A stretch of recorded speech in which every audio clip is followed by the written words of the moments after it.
आबू पर्वत के समीप पहले आहुक नाम का एक भील रहता था।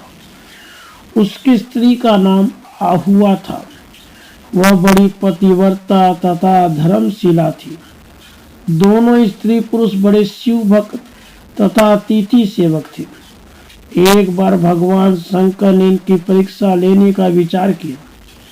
उन्होंने एक यति का रूप धारण किया और संध्या समय आहू के दरवाजे पर जाकर कहने लगे, भील, तुम्हारा कल्याण हो।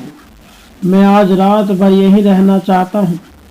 तुम दया कर एक रात मुझे रहने के लिए स्थान दे दो। इस पर भील ने कहा, स्वामी, मेरे पास स्थान बहुत थोड़ा है, उसमें आप कैसे रह सकते हैं। इस पर यति चलने को ही थे कि स्त्री ने कहा, स्वामी, यति को लौटाइए नहीं, गृहस्थ धर्म का विचार कीजिए। इसलिए आप दोनों तो घर के भीतर हैं। मैं अपनी रक्षा के लिए कुछ बड़े शस्त्रों को लेकर दरवाजे पर बैठी रह जाऊंगी। भील ने सोचा, बात यह ठीक ही कहती है, तथापि इसको बाहर रखकर मेरा घर में रहना ठीक नहीं, क्योंकि यह अबला है।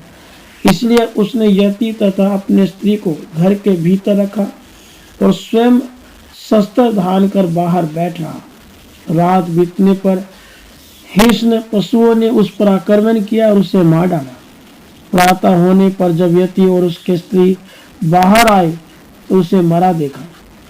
यति इस पर बहुत दुखी हुए, पर भीलनी ने कहा, महाराज, इसमें शोक तथा चिंता की क्या बात है। ऐसी मृत्यु तो बड़े भाग्य से ही प्राप्त होती है।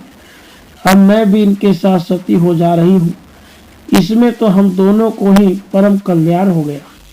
यो कहकर चिता पर अपने पति को रखकर वह भी उसी अग्नि में प्रविष्ट हो गए। इस पर भगवान शंकर डमरू त्रिशूल आदि आयुधों के साथ प्रकट हो गए।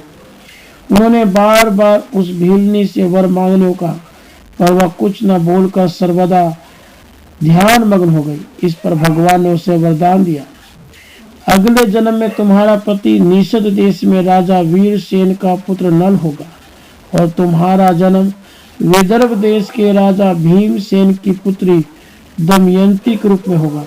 यह यति भी हंस होगा और यही तुम दोनों का संयोग कराएगा। वहां तुम लोग अनंत राज सुखों का संभोग करके अंत में दुर्लभ मोक्ष पद को प्राप्त करोगे। यूं कहकर वे प्रभु शंकर वही अंचलेश्वर लिंग के रूप में स्थित हो गए और कालांतर में ये दोनों नील दमयंती के रूप में अवतीर्ण हुए। राधे कृष्ण, राधे